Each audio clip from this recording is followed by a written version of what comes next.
Good morning, everyone, and thank you for joining us for this special edition of Ocean Plastic Webinars.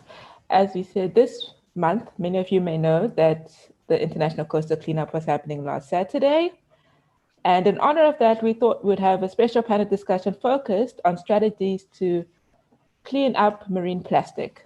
So with us today, we have Richmond Quarcoo from Plastic Punch in Ghana, Cameron Service from the Litterman Project in South Africa, and Matthias Egger from the Ocean Cleanup, who's joining us from the Netherlands, I believe.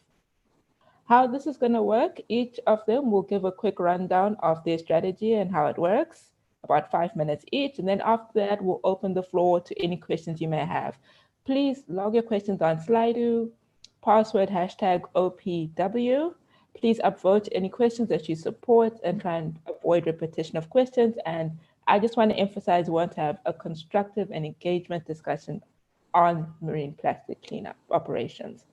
So to start off, we're going to have Matthias Egger. I just want to tell our audience, please bear with us as we transition from speakers and tech issues.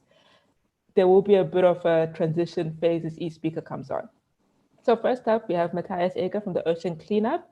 Richmond and Cameron, can I please ask you to switch off your videos and your mics? Matthias, the floor is yours. Thank you, Takunda. Let me share my screen. There we go. I hope you can all see my presentation. All right. Well, let me just start with, first of all, thank you, Takunda, and the rest of the Ocean Plastic webinar crew for inviting me here today. I'm really excited to be participating in this panel discussion. And I've been watching the past episodes, and I have to say I really enjoyed every single one of them, and I'm really looking forward to many more webinars to come. Like Takunda said, I'm Matthias Egger. I'm the lead ocean field scientist at the Ocean Cleanup. I guess many of you have heard of the Ocean Cleanup. We are a non-profit organization that is based in Rotterdam, in the Netherlands, and we are developing advanced technologies to rid the oceans of plastic. The Ocean Cleanup was founded in 2013 by Bojan Slat, who you see here on the photo. And we are funded by mostly public donations, so people like you and me, and also some philanthropists. And really, if you want to know more about the Ocean Cleanup project, then I really encourage you to check out our website. The link is here on the slide.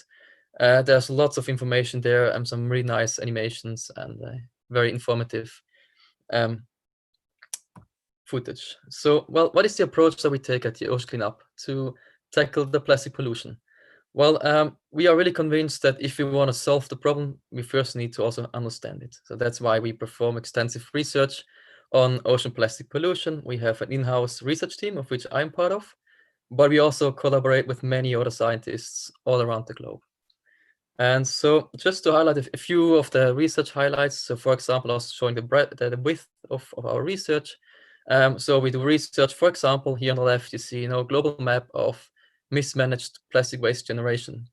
Then we do also research to study how much of this mismanaged plastic waste actually enters the ocean through rivers, how much and from where. Also, then we do research, let's say, not only on the sources of the plastic, but also on the transport and the fate of floating plastic debris in the ocean. So in terms of transport and fate, we do research on, let's say, what happens to this floating debris. So we study the formation of these so-called ocean garbage patches, so these accumulation zones of floating plastic debris in the subtropical gyres. Here you see on the left, for example, the North Pacific garbage patch, also known as the Great Pacific garbage patch. We also study the fate of plastic in these garbage patches to get an idea of the persistency of these patches. So for example, on the right, you see the study that we did on the vertical distribution of plastic debris in the North Pacific garbage patch. And really, there's a whole bunch of other publications, peer-reviewed publications. Just check out the link and scroll through our publications to get an idea of what we're doing and what we're up to. And so essentially, just in a nutshell, what our research shows is that for the solution of the problem, we need to do both. We need to reduce the source, so we need to reduce emissions of plastic, but we also need to do coordinated worldwide cleanups. So we need to remove the legacy plastic that's out there. Just here on these figures, for example, you see on the left, you see the macroplastic, so let's say larger plastic debris that are afloat in the ocean, in an ocean surface layer. On the right, you see the microplastics afloat in the ocean, and these are These plots are based on a model that we published last year. And without going into detail here because of time, just if you look at the business as usual, that's kind of like the dark blue, grayish area. You see if you do nothing, there's an exponential increase in both larger plastic and microplastic. If we do, for example, if we manage to reduce the source of plastic by 80%, you see that macroplastic starts to level off, but microplastic still increases. This is because fragmentation of larger macroplastics into microplastics. And then, so really, if we want to get a net reduction of plastic in the ocean, we need to, for example, here, the bright blue, just hypothetical, let's say 12% cleanup, that includes offshore, but also beach cleanup. Then we actually see a net reduction in larger plastic, and we can kind of like aim to level off the microplastic generation. So, and we do this research to really inform our strategy. And so you see that we really are convinced that we need to do both reduction of the source. And for that, we are targeting rivers. We do river interception, plastic interception in rivers with our so-called interceptor, which you see here. So the interceptor is a scalable solution, so that allows it to be deployed in many of the world's most polluting rivers.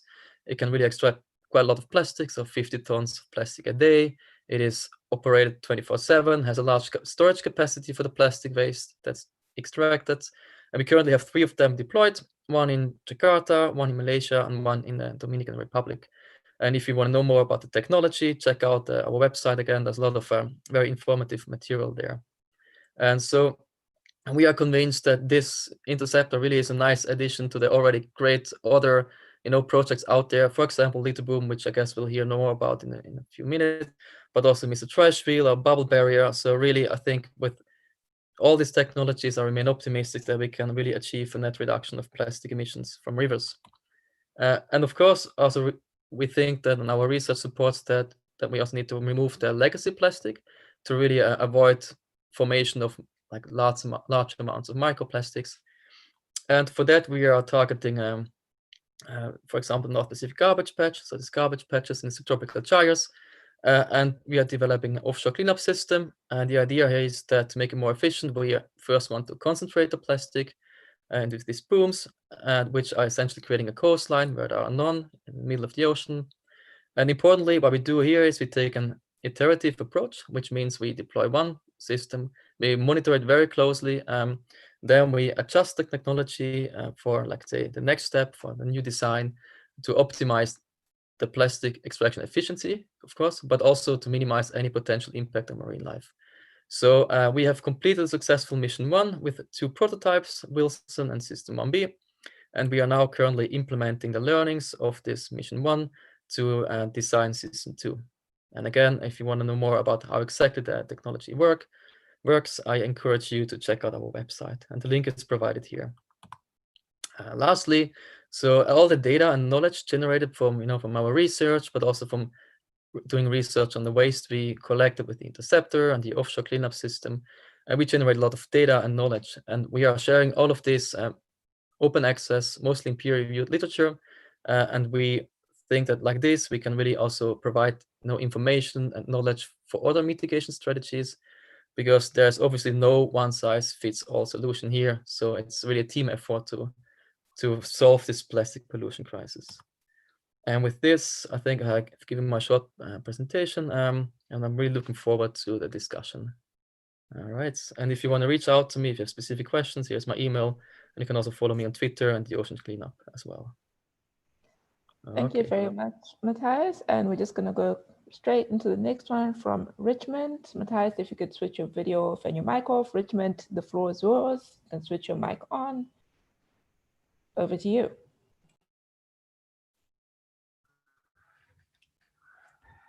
Well, thank you very much for having us, Plastic Punch, and thank you very much for putting this together. My name is Richmond, Richmond Kennedy Quarcoo. I'm the director of Plastic Punch. So this is a quick overview of our project. So Plastic Punch is an NGO based in Ghana, raising awareness on the dangers of plastics and coming up with sustainable waste management solutions.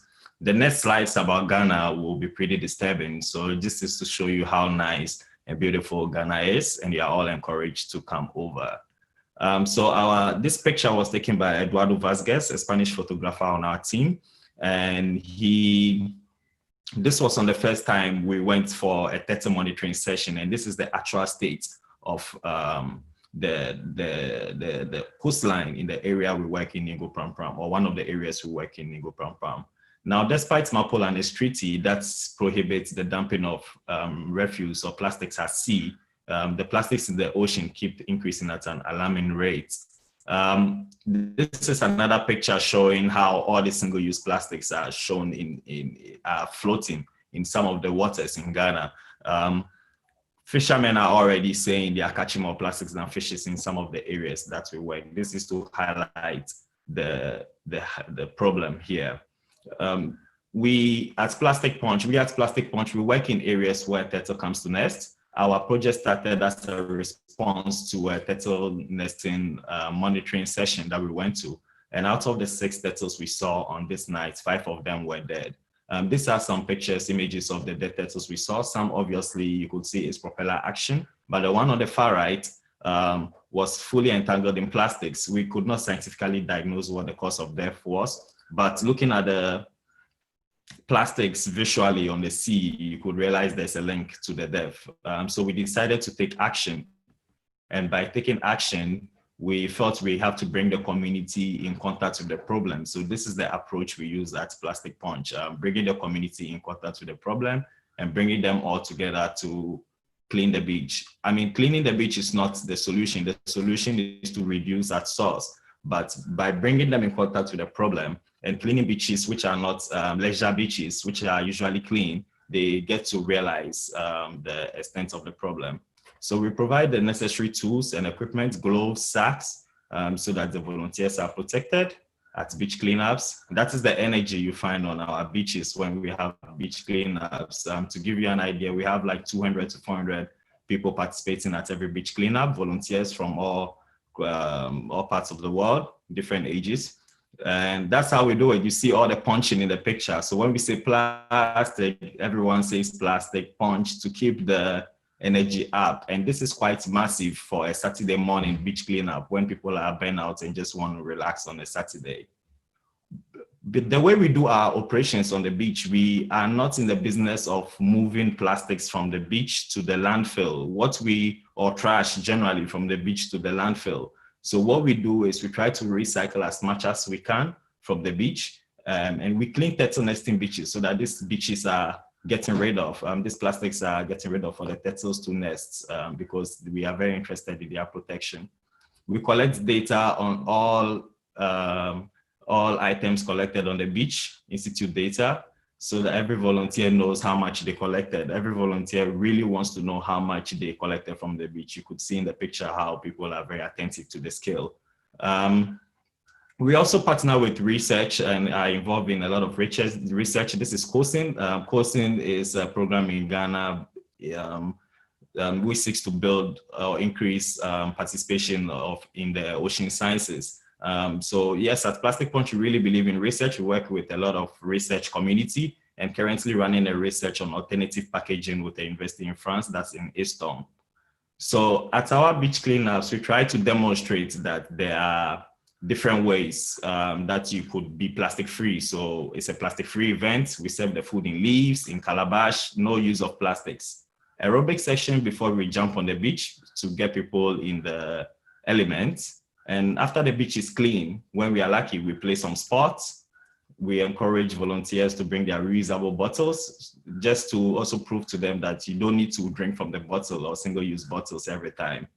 The children who come to our beach cleanups, a lot of children usually come, they cannot clean for so long because of the sun, heat and everything. So we run workshops alongside, also communicating the problem to them in different ways and making them aware of it, because at the end, it's awareness we seek to achieve. So we have different kind of workshops, artistic composting workshops. And this is some data we have collected from our beach cleanups.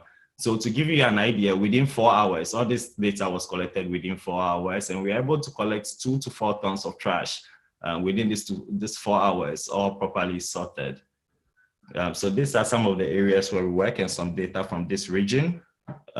Besides the beach cleanup, we have other strategies for mass communication because beach cleanups are reaching only coastal communities. So we do the theater and series concepts, which we are partnering with the UNDP in Ghana right now to do, producing video concepts for television and to send a message out there in different ways. We also have this artistic fish model to collect the plastics inland before they come to the ocean, because we don't want to be cleaning the beaches forever. And we also have this game. So the game ideally to appeal to people, game lovers, it tells you you're on an island, you need to clean the beach.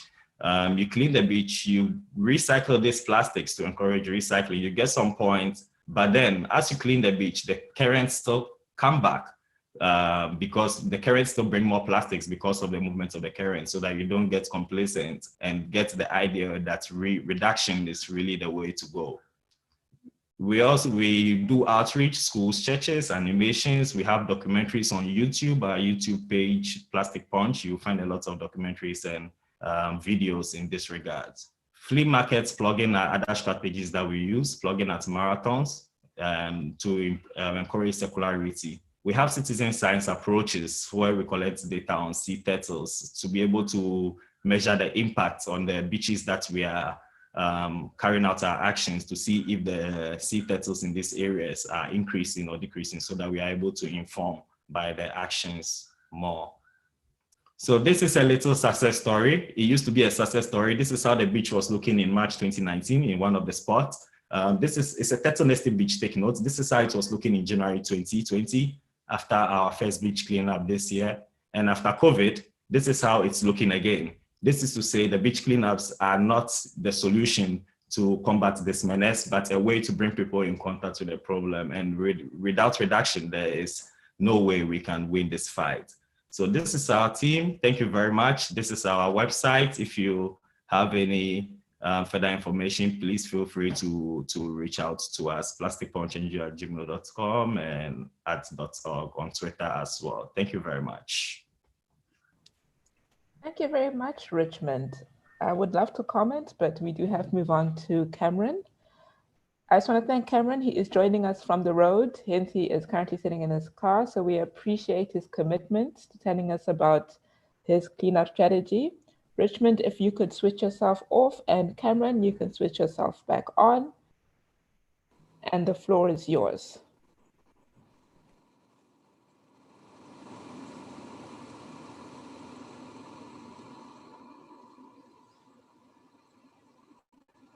Okay, cool. Can you hear me, Tapinder?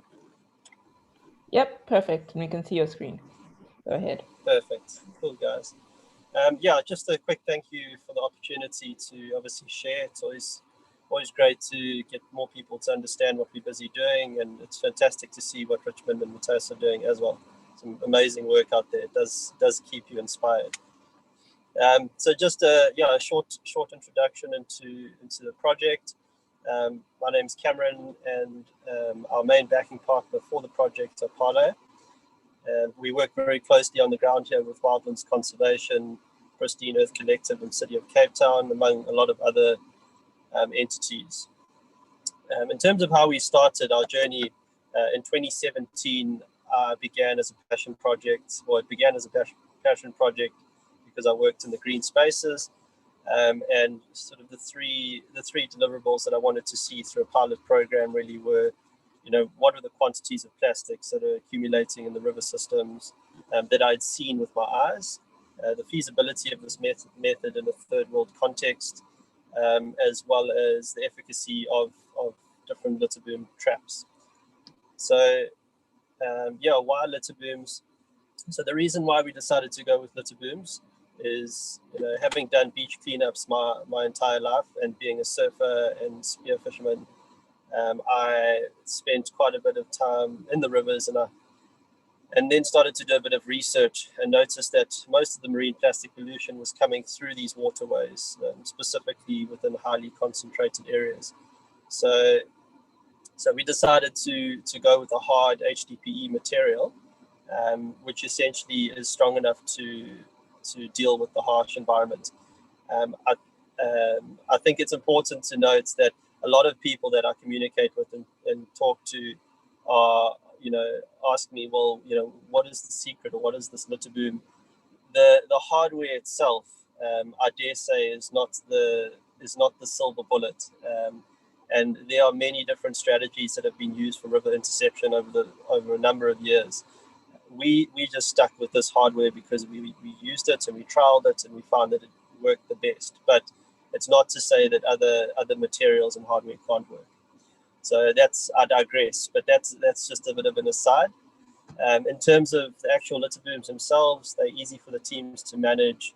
Obviously, we living in a third world country, in South Africa. Crime is definitely an issue, and operating within these open areas, public areas, we do need to consider things like theft. So it also allows us to move the litter booms if necessary. They obviously don't obstruct the flow of the river, which is important.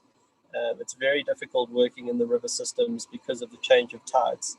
So we needed something that could sort of ebb and flow with the river systems, and then obviously little to no environmental impact. So if in comparison, if we put a big net through the river, it could have obviously been a bit damaging to the natural environment, which is something that we always need to keep in consideration.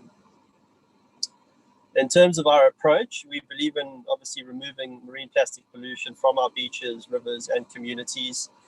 The second part of the approach is education and infrastructure. And just important to note there is that I don't believe that you can have education without infrastructure, or we believe that at Litter Boom Project. The reason I say that is because if you tell someone that they need to recycle something, you can tell them as long as you want to, but if they've got nowhere to recycle, then that system is broken. So we find ourselves in a situation, especially in some of these informal areas where we've got 1.5 million people plus in a very small area. It's important that we start to look at education and infrastructure together. Then obviously, finally, the focus on upstream systemic change, including new policies and legislation, and obviously supporting waste beneficiation projects. So being able to put it into the current waste in the environment into innovation projects. I think, like Matthias alluded to, and Richmond, obviously avoidance is at the top of all of that. So that's our general strategy. In terms of our current footprint, we're based in Durban and Cape Town at the moment, within 5 rivers within Durban, collecting between 400 and 700 kilos a day, every day. And in Cape Town, where we're collecting between 150 to 300 kilos a day. A relatively new project in Cape Town. So we're looking forward to seeing the growth of the catchments within the Cape Town area. In terms of what we do collect all waste. A lot of people ask us, well, do you just collect recyclables? The challenge that we face is that, we're in between. The intention initially was to spend time on marine plastic pollution, but our reality is that being in the river systems and working in the areas we deal with all sorts of waste. So we're not picky about the waste. We take everything out.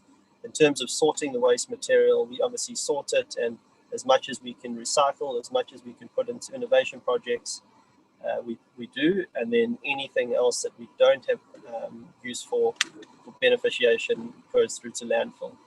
But obviously our landfill sites, within South Africa are incredibly overrun. So as much as we like to take things out of the rivers and out of the oceans and beaches, our second goal is to really try to divert as much of that waste into projects as we possibly can. We provide ongoing training for our teams. Obviously there's more than just plastic pollutions to consider when you're working in rivers. So there's raw sewage, there's alien plants, congestion. Obviously we have the off-flow of stormwater drainage. So there's a lot of different things that we need to do, and I suppose we're just an extra set of eyes and ears on the ground. So we have a close relationship with our municipalities. And then obviously we believe in the full remediation of our river systems. In terms of our challenges, obviously some of the things that we've battled with the last couple of years is obviously the failure of waste management infrastructure within a lot of these areas that we work into. and the communities to also get involved in the projects that we're doing. And then one of our other challenges when we look at it at a higher level is obviously the increased production of plastic globally, which leads to less and less recycling because of the value around these waste materials. So it's important, like for us, our biggest focus at the moment in terms of policy is through an extended producer responsibility in terms of bolstering that value so that we can give that, that plastic waste a value and that it's not perceived as waste. In terms of where we're heading from here, we've got a lot of work in terms of establishing more litter booms into sites around South Africa. Just in terms of upstream focus of ours, the idea is to really work upstream. So a lot of the work we do is symptomatic, and the more we start to get an improvement on infrastructure within the communities, then we can start working more and more on land once that infrastructure is improved. So my ideal is in the next couple of years, if we were working exclusively on land, it would firstly be more cost effective and secondly be more impactful, and we wouldn't have as much leakage because obviously our litter booms aren't 100% certain. There's a lot of waste that comes down these rivers. So yeah, and then obviously working into the communities towards providing education along with that infrastructure that I spoke about earlier. And then obviously the final one in terms of the extended producer responsibility is very important to moving away from any waste and certainly non-recyclables at the very least. Cool, that's it for me. I hope that gives a little bit of insight into the project. Thank you very much, Cameron. And with that, we can kick off our discussion session. So can I ask all of our participants to come back online, show your beautiful faces, and have the mic unmuted so everybody can see you? Can I just remind everyone, you can ask your questions via Slido, sli.do, password #OPW. And please upvote the questions that you want to see answered the most. There's quite a long list that's happened over here, so you want to make sure that we cover the most desired, interesting ones. One of the questions that came up is, we've all spoken about the amount of waste you collect, and Richmond and Cameron, you spoke about what happens where you try and recover all the recyclables as far as possible, but people are wondering about the actual characteristics of the waste. You look at the plastic types. Are you finding maybe, Richmond, your photos had a lot of bottles? So are you finding that, for you guys in Ghana, bottles are the main thing? So could you just unpack the characteristics of your plastic waste a bit? And for Matthias, where does yours go for both your river and your ocean system? Thank you. Okay, well, I'll go first. Maybe I can go first. Can we start with Matthias, then okay. Richmond, then Cameron? Thanks. All right. Yeah. Well, obviously, we're looking at two very different systems here. Like offshore collected waste is very different from the waste we collect in the rivers. And so, first of all, we aim for like a zero waste operation, but really we are learning as we do it. So what we do is, the stuff we found out there in the ocean garbage patch in the North Pacific really is like all these hard rigids. It's high buoyancy. You don't really find like bottles because they either beach or sink before they reach the garbage patches. So what we do at the moment is we're analyzing all the debris that we collect with the mission 1. We are also looking into options of recycling as much as possible. Actually, we are also launching the first products that we made out of the recycled that we collect with mission 1. In terms of the launch will be, I think, announced in October. And in terms of the river waste, that's a bit different because, collecting it offshore, kind of like international waters, and it's different legal framework than collecting it in countries. So there we work with local operators and we dispose of the waste in the best possible, let's say, local ways. Thank you very much, Matthias. If we could move on to Richmond, please. Yes, thank you very much for your question, Takunda. So for us at Plastic Punch, before we find different, depending on the beach we clean, we find different items. So on some beaches, you find a lot of PET bottles, but generally you find a lot of LDPE, That is the single-use stuff. A lot of food packaging we find on our beaches. We find HDP as well. We find e-waste as well. So depending on what we find on the beach, we have partners in the chain. We have partners who turn plastics into fuel. Over here in Ghana, that's Alchemy Alternative Energy. And another partner, Nelson, who makes them into bricks for construction. We have another partner who takes the PET bottles, shreds them, and brings them all the way to Europe for textile production. I mean, these solutions are not the best, but this is the best we can do at the moment because they have their rippling effects at the end of the day in releasing microplastics, etc., in the environment. Yeah. So this is what we do for now. Thank you very much, Richmond. And Cameron? Yeah, so for us, I think I've found it very interesting because we've been operating in Durban for the last couple of years, and only recently we've moved through to Cape Town, and the waterways are significantly different. A lot of them are canalized, and what I have noticed specifically is that in KwaZulu-Natal or in Durban, we've got a huge amount of sort of PET, HD, LD, and polyprop coming through. So also a lot of large floating plastic debris. Whereas in the rivers in Cape Town, we've got more polystyrene and almost starting to move towards microplastics in terms of sizes. So it's been quite fascinating to see. And I think what we've sort of started to piece together is that it is very much a regional, very specifically like regions, and it depends what sort of items are within those specific areas. So in Cape Town, there's a lot of spaza shops or shops along the river system, very close to the river system, whereas in Durban, not as many of them are on the water's edge.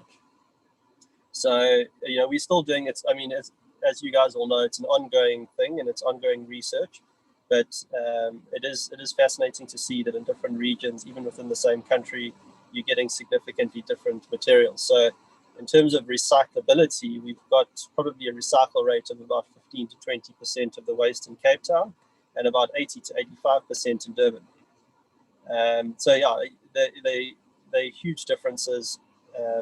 And there's also a huge difference in terms of the work we do in terms of the flow of the river. So a fast flowing river, the waste is in the water system for a shorter period of time. So once we get that off, it's still a little bit clean, as opposed to contaminated waste that sits in the river systems in a very slow moving river. And that obviously gets a lot more contaminated, and recycling facilities and innovation projects almost can't use that because of the contamination. I hope that helps. Thank you very much, Cameron. What I can see here is that, you know, between Richmond and Cameron, you can really see the socioeconomics in the region and how region dependent the type of waste you discover is. And then when you throw in, you know, the ocean cleanup, how the profile of that waste changes as you go from your river systems out into the open ocean. So nothing most of you mentioned is that, you know, we know cleanups are not the silver bullet. They have to be in conjunction with other strategies. And you know, you have to, a lot of you mentioned, you know, EPR, government involvement. So what have been your experiences talking to governments in terms of better waste management and enforcement? And Matthias, I'm not sure, but your river system would be government related, but I'm not sure what are the, you know, you're operating in international waters. What are the regulations around that? Do you have to get special permission? How far can you go before, you know, someone's government is saying, what are you doing? So can we just reverse the order, start with Cameron? What have been your experiences with the South African government? Because you are working quite a bit in different spaces. Yeah, so, I mean, I think what we all need to accept, and unfortunately it becomes quite challenging in a third world context, is that we're going to always need the buy-in of government and obviously local municipalities, because there's no instance really where private entities are going to be able to fund waste management. So I think it's crucial that we work together with government. But having said that, I think I've dealt with, you know, there's been frustrations for me in terms of the solid waste side of things and removing some of that solid waste that's non-recyclable. And I suppose it comes back to why are we having the problem in the first place. So the fact that we're having infrastructural issues within a lot of these areas, for me, stems from yes, it's not being run properly by government, but government have also become the scapegoat for industry and the creation of too much single-use plastic. So my personal belief is that even if our governments and municipalities were working perfectly, I think we would still have an enormous problem as far as single-use products are concerned. But at the moment, because there's no EPR in place, there's no responsibility for end of life of product. So once that's in place, I think it'll. Thank you very much, Cameron. And Richmond, what has been your experience there in Ghana?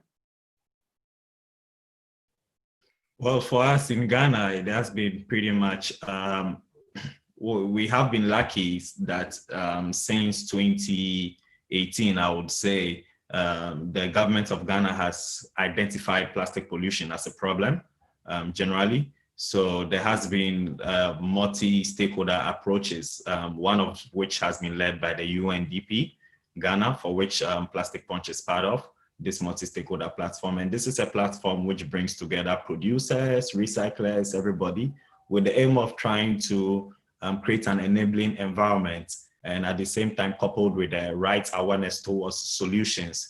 So this is what we've been trying to work on at Plastic Punch, designing awareness strategies towards solutions, because it's one thing raising awareness, but it has to be designed towards working solutions. So yes, we work a lot with government through the Ministry of Environment.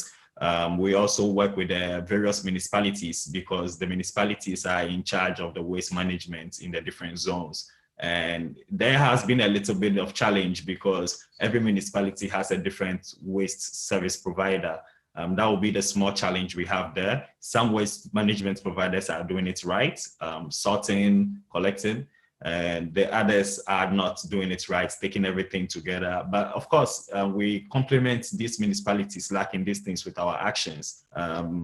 So yes, the government of Ghana, also we have been influencing policies through this multi-stakeholder mouthpiece. And also the government is now signed on, the government of Ghana is now signed on to the NPAP, that's the National Plastic Action Partnership Plan. So one of the key elements this is pushing is EPRs. So yes, we are part of this discussion and looking forward, and also driving the government towards alternative packaging solution from vegetable-based plants to phase out the production from petroleum. So far, the government of Ghana has been receptive to us, and we are looking forward to working together to combat this menace. Continue working.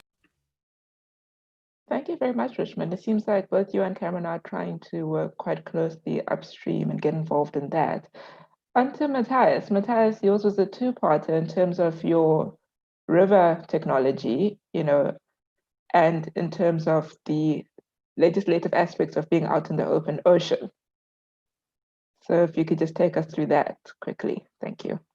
Yeah, sure. Just to start with the river shortly. So there we do also kind of like a similar approach, work with the government and also local municipalities. And actually, before we deploy an interceptor, that's actually part of the assessment of the location. It's not only, let's say, the most polluted river where we want to place the interceptor, but also we want to make sure the whole waste management infrastructure is available so that whatever we extract doesn't immediately end up in the river again. So that's really a part of the assessment where to deploy the interceptor as well. In terms of what's different here, obviously the high seas, yes. So generally there's like this extended economic zone that's about 200 nautical miles from land. And so if you're further offshore, then you're in the high seas, and you have the law of the high seas.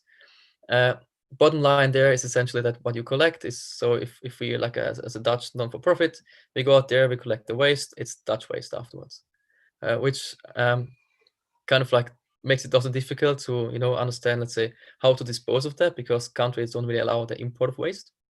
So it's really the whole process that we are still learning, and we're learning as we go. As I said, that's why we take this iterative approach. And also, very importantly, so you have not only, let's say, to look at, let's say, how much waste to collect and where to dispose of it, but also how you collect it and what's the impact on the high seas. And that's importantly also something that we very closely monitor and do a lot of research about. So for example, whenever we deploy a cleanup system, also for the interceptor, but also for the offshore cleanup system, we do an environmental impact assessment. We see what's the potential impact. So because you don't want to just like remove as much waste as possible, but the whole reason why we do what we do is really to help the marine life, right? So you want to make sure that you have net benefit for the marine life. And so that's really also something we take into account there. I hope that answers your question. Yes, thank you, Matthias. And you've taken us into another area of interest, is the impact of biodiversity of these strategies. Richmond mentioned that they were actually one of the drivers of the fact that there were these turtles nesting on the beaches. So in your case, you want to remove the plastics that the turtles will come back and nest. But in terms of for Matthias and Cameron, both of you, have you considered, the impacts of your technologies on biodiversity, including passive organisms such as plankton that could just be existing in your rivers or your oceans, and how do you manage that? So we can start off with Matthias and then Cameron straight after. Thank you. Sure. So like I said, we do an environmental impact assessment. Each impact assessment is different for each interceptor because it's different river, different ecosystem there. And in terms of the offshore cleanup system, we are also like monitoring very closely what we see accumulating. Let's say, do we see any that it acts as, for example, a fish aggregation device? So it's like more marine life around the system because you have like this floating object out there where there's very little flotsam, for example. What we also do is, besides all the testing and monitoring campaigns for the cleanup system, we also actually have research expeditions where we frequently go out at sea. We collect data on, let's say, start to understand, for example, in terms of the Newton or let's say the organisms that live at the ocean surface. So who's where and when, let's say, there's a spatio-temporal variability of these organisms. That kind of then we can use this data to also do ecological modeling that can inform us, let's say, are there specific times, for example, where you would like to avoid cleaning? Also, are there areas where you would like to avoid it? And then you also can see, like, if you know which organisms are mostly in the garbage patch, for example, you can also adjust, let's say, if you want to extract with for example, a mesh, you can also then discuss the mesh size. So do we really want to, let's say, that's a trade-off, right? So of course we want to get rid of the microplastics, but you cannot just scoop out everything. So it's like very closely there. And because there are many unknowns at the moment, I think really what I'd like to highlight is that we don't like just deploy 60 systems at once, for example. No, we do one test, it's a beta phase, it's a prototype. We have a vessel there 24/7 with also independent marine biologists that are not from the ocean cleanup that monitor this, and together we then assess the situation. And like, again, it's really, really important for us that we don't harm the marine life, because that's the whole idea of what we do, why we do it, right? Thanks, Matthias. And over to Cameron. Yeah, so I mean, for us, obviously the whole concept around what our hardware that we put in the whole operational strategy is, it is low impact. So even though our litter booms are collecting a huge amount of waste on a daily basis, we've also got teams collecting that waste off the water on a daily basis. So there's, in terms of the effects, if there are any, they'll be really significant because we're moving it off the water. We don't have anything that goes under the water, so there's nothing that sort of impedes on the environmental ecosystem there. But yeah, like I think that there's also a huge amount of other problems, and I think that almost plastic pollution in a lot of our waterways here is the least of the rivers problem. Between raw sewage and the rivers being choked with water hyacinth and Spanish reeds, etc. The rivers really do take a lot of strain, and that's why for us there's a big emphasis on river rehabilitation and not only marine plastic pollution. Thank you very much, Cameron. Yes, it has to be a holistic approach and consider your environment. I know, Richmond, you've been quiet. I'm coming for you next.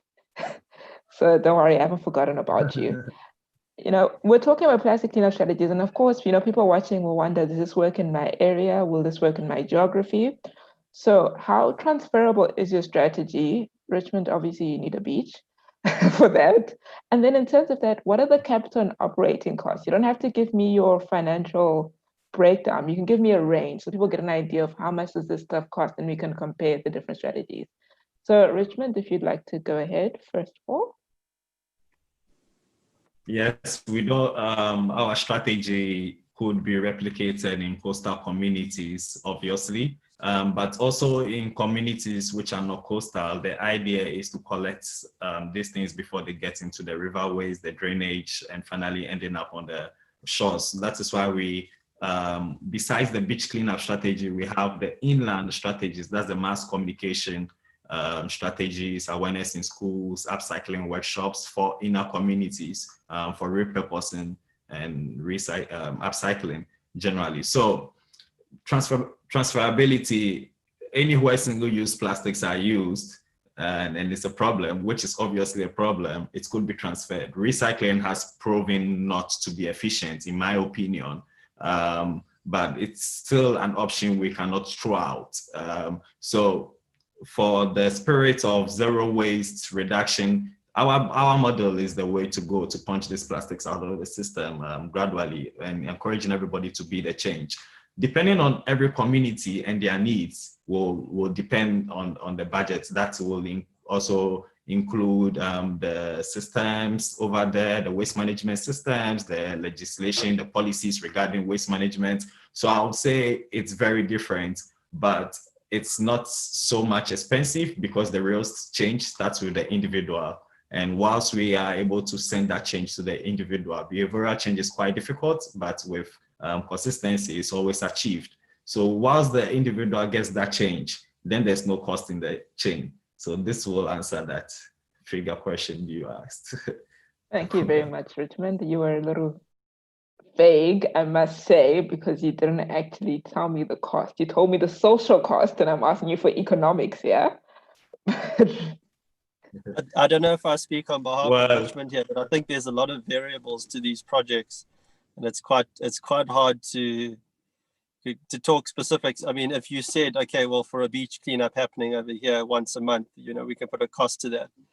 And I know you highlighted it in your questions, but I think it's very contextual, and it's not even contextual to country, it's contextual to region, it's contextual to infrastructure that you're able to have around you.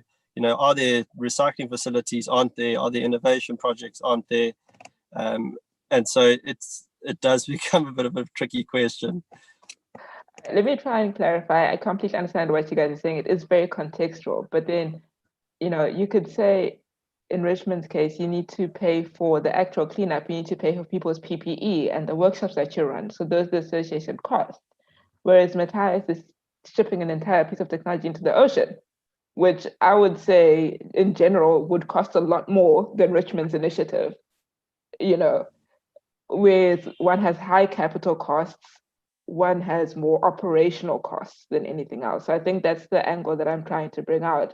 So in your case, it would be like, Cameron, your litter boom, would it be considered a high capital cost? Or is it something that would probably be more accessible to people if someone wanted to, contribute to that, rather than saying, let's build an interceptor?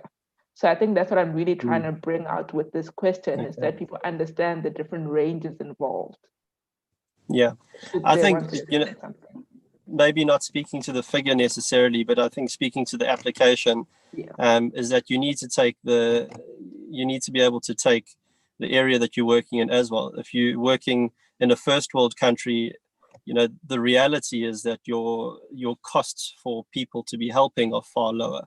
So therefore, when you start to look at automation and innovation in that respect, then it is more cost effective. But then it also becomes about, where are you working? And, a river is not just a river. Is a river that can be able to facilitate the interceptor, or is it a sort of perennial river system that's dry for a lot of the year? So, yeah, I mean, I think I can, like the ballpark figures that I can give you, that, from as far as the river work we do exclusively, and that's not any of the other things, the educational, et cetera, we look at between probably 100 and 200,000 Rand per site per year or per annum. And that's, putting a team there, that's putting the hardware, and that's removal of the waste, that's all the training. And again, it's specific on where you're plugging it in. And in terms of if you want to talk yield, a team of 2 that are at a site will collect probably in the range of 15,000 kilograms in a year. Thanks very much, Cameron. And I'm glad you pushed back, because it really brought out the practicalities of the different strategies that you guys are employing, and all these things that people need to consider. And then Matthias, do you have any comments on this matter? Yeah, so I fully agree with Cameron and also Richmond here. It's very difficult to give a figure, in terms of the money per ton. And it's also, I think, so first of all, if you look at the river, for example, I mean, we have the interceptor. We can give you a price of, let's say, what the current interceptor costs. You can compare that, let's say, to this 50 tons a day that could be removed. So if you break that down, let's say for like an average lifetime of the interceptor, you could get a number. Let's say if you do this math, you get like something like €2 per ton of plastic removed. But I think that's kind of like misleading here to give the figures, because really, it's very early. So eventually, when we start producing more of these interceptors, costs will come down. Also, if we see that in a river, like Cameron also said, the interceptor is not suitable for all the rivers. And our aim is to, it's not so much about the technology, but it's about cleaning those rivers. So if you see that there are like better ways or alternative ways to maybe clean a river in specific locations, it doesn't necessarily have to be an interceptor. So, and if you go offshore, yes, of course, vessel time is expensive, but that's the whole idea of, having these systems concentrating the plastic first, because if we just scoop out randomly the plastic in the garbage patch, it would be just way too expensive, because just the vessel costs would just skyrocket. So that's why we deploy the systems. That's the whole idea behind it, to make it more cost effective. And thirdly, also, I think, yes, it's important to look at the costs, but also we should not only focus at the costs. It's also important to realize, let's say, the benefit of removing the plastic. So for that, you need to also look at what harm does the plastic do in a specific environment or a specific system where you want to collect and remove it. And this ecosystem benefits should also be accounted for in your, in the budget calculations. So I think, yeah, it's a bit of a tricky question here to really put a figure on on plastic waste removed. It's really, I think, rather than asking this question, we should ask ourselves really, how do we get a handle on this global issue and team up and combine resources. And obviously our expertise is on developing this technology, but then other people are like really good in these beach cleanups, like like Richmond is doing, but also Sustainable Coastline, for example, and many other local NGOs. And then you have more like people focusing on policy changes and really upstream solutions. So I think the whole width of that, really, with this, we can really make an impact and get a handle on this plastic pollution problem that we do have. Thank you very much, and for emphasizing that, we have to employ the different strategies as appropriate, and remember that we're part of a team of people working towards the same goals. We have 5 minutes remaining, and this is a science-based webinar series. I know, Matthias, you mentioned you guys have publications and all of that. So you guys have a level of engagement with different scientists in the field. And maybe you could speak to that briefly, but you did mention it in your presentation. And Richmond as well, you alluded to some collaborations. Cameron, do you work with any scientists in terms of your data collection and the strategies that you employ for the Litterbeam project? So we've been working and are busy conducting a study. We're going to be working with the guys at CSIR, so Research Institute here. And we've actually also just sort of had a discussion with some guys who are going to be doing some surveillance for us. So monitoring through live time lapses at various sites. Because I think the biggest challenge for us is we know exactly what we are collecting, but we don't know what we aren't. So being able to monitor what's being able to get through versus what we're collecting is going to be crucial in the efficacy of our, when I say solutions, it's not solutions within a river context. So yeah, and I think based on the research we get from that, we'll start to understand how frequently we need to put the litter booms in place in order for it to be able to stop higher percentages of waste in the river systems. Thank you very much, Cameron. Glad to hear you've got some things in the pipeline there. Richmond, can you just expand a bit further on the collaborations you mentioned in your presentation, please? Great. So thank you again. So because there's a lot of post-harvest loss over here in Ghana from products like coconut, sugarcane, etc. So we are carrying out a research at the moment with ISTOM, a university in Angers, France, to see what is potent for alternative packaging solutions. At the moment, we are looking at styrofoam, because it's one of the things we find a lot on the beach, to replace styrofoam packaging from coconuts or hemp or sugarcane. We are trying to see what will be the viable option. The research is ready by close of this month.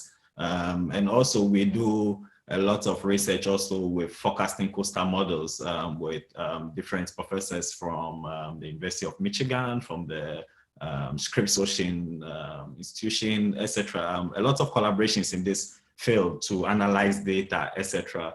We also work with a lot of social scientists because we have a citizen science approach to our beach cleanups where we want to collect enough relevant data. Also with the universities here in Ghana, University of Ghana, the Regional Maritime University, which is my university.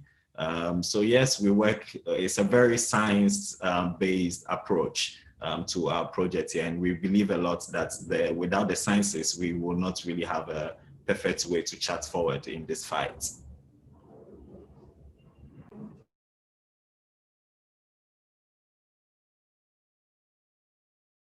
Absolutely. We need to incorporate the science at everything that we do. That's how we learn and we improve. And that link between, citizen science and our institutions is very, very important as we go forward. And that, we need to have that symbiotic relationship happening. Matthias, do you have any comments on this matter, or do you feel you were covered during your presentation? I did note you spoke about it quite a bit. Yeah, I just want to add that we also have citizen science programs, because I agree that that's a great tool, and we should really also encourage people, to feel, part of it and to contribute to doing research. So we have, for example, an offshore sighting app, so people sailing or being offshore can sight plastics. We are working on a river application to do like river application and sightings. Also citizen science project, we try to quantify, the amount of lost and discarded fishing gear in the ocean, for example. So yes, it's a great tool, and we should all encourage people to participate there and feel part of the solution. Thank you very much. As you can see, we have a few seconds until it's 11 o'clock. One quick question for Richmond. I like the game. I want to play the game. I think the game is cool. And the fact that you incorporated tides is really awesome. Where can we find the game? You can't just tell us without giving us a link to the game. Calm down. Yeah, so we will share the link to you soon. We brought it down because we are upgrading the different stages. We have only one stage ready. We brought it down just like 2 weeks ago to upgrade the 3 or 4 stages, but it will be on Google Play Store and on iOS. Immediately you type Plastic Punch game, it's going to show up like boom. So watch out for that. In like 2 weeks, it will be up there again. Awesome. So when it's up, tweet about it, we'll retweet, and we'll add the link in the description box below for everybody who wants to play this fun game, which I am keen to do. I just want to thank everyone for their time. Matthias and Richmond, thank you for joining us. I'd like to thank Cameron Absentia. Unfortunately, he ran out of data since you did note he was joining from the side of the road. So I just want to thank him for making the time and being so dedicated to join us in Absentia. Are there any closing remarks that you would like to make? I just want to thank you again for organizing this panel discussion. I really enjoyed it, and it was really nice meeting you all. Richmond and Cameron is no longer here. Yeah, thanks for all your efforts. Yes, thank you for putting this together. And thank you to Matthias and Cameron for all the efforts you are doing in different parts of the world. And really with collective action, I believe we can ride over this menace. So looking forward to working together to face out this menace for the next generation. So thank you again. Thank you for making the time. Thanks to the audience for joining us and for engaging and the good questions you asked via Slido. Just a reminder, our next webinar is on the 7th of October. We'll be learning about riverine and beach monitoring from the Baltic and China seas. Richmond, do you want to end us off with a plastic punch? Plastic punch. Yeah. I didn't see you punch. Okay, let's go. Matthias, you have to punch. Go. Plastic punch. Is it plastic punch? Yeah, plastic punch. Guys, stay safe. Stay safe. Thank you, everyone. Have a lovely day. Cheers.